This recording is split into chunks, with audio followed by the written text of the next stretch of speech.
Hello guys, നമുക്കൊരു what ഈറ്റിനിടെ കണ്ടാലോ? Sunday ആയതുകൊണ്ട് എണീച്ചപ്പോൾ 9:30 മണിയായി. ആദ്യം കുറച്ച് വെള്ളം കുടിച്ചു, പിന്നെ ഒരു പൊരിച്ച പത്തിരി കഴിച്ച്, പിന്നെ കുറച്ച് ഇടിയപ്പവും ചിക്കൻ കറിയും കഴിച്ചു. ഇത്താത്താൻ്റെ വീട്ടിലായിരുന്നു, അവിടെ എല്ലാവരും ഉണ്ടായിരുന്നു. അവിടെ നിന്ന് കുറച്ച് നേരം കഴിഞ്ഞപ്പോൾ എൻ്റെ വീട്ടിൽ പോയി, പിന്നെ ഒരു പേരൊക്കെ മുളകിട്ട് കഴിച്ചു, പിന്നെ കുറച്ച് നേരം സിനിമ കണ്ട്, പിന്നെ കുറച്ച് നേരം പുറത്തോട്ടൊക്കെ നോക്കിയിരുന്നു. സമയം പോയതറിഞ്ഞില്ല, ഉച്ചയായി. ചോറും ചെറുപയറും ഉലത്തിയതുമായിരുന്നു ഉച്ചയ്ക്ക് കഴിക്കാൻ.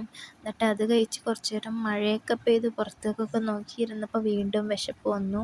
പിന്നെ സെപ്റ്റോന്ന് കുറച്ച് സാധനങ്ങളൊക്കെ ഓർഡർ ചെയ്തു. ഇതൊക്കെയായിരുന്നു. അതിൽ നിന്നൊരു ലേസ് കഴിച്ചു, പിന്നെ ഒരു മാർബിൾ കേക്ക് കഴിച്ചു, പിന്നെ കുറച്ച് നേരം കഴിഞ്ഞപ്പോൾ കുറച്ച് വെള്ളം കുടിച്ചു. പിന്നെ വൈകിട്ടായി, ഒരു 3:30 ആയപ്പോൾ ചായ കുടിച്ചു. പിന്നെ അതിൻ്റെ കൂടെ ബ്രെഡും പിന്നെ ഒരു ബിസ്ക്കറ്റും കഴിച്ചു. പിന്നെ കുറച്ച് നേരം കഴിഞ്ഞപ്പോൾ ചൊക്കി പൈയും അനിയൻ്റെ ബർത്ത്ഡേയുടെ കുറച്ച് കേക്ക് ഉണ്ടായി, അതും കഴിച്ചു. ഇതായിരുന്നു രാത്രിയിലെ ഫുഡ്. ഇന്നത്തെ ഫുഡ് റെഡിയാക്കി പിന്നെ സുഖമായി ഉറങ്ങി.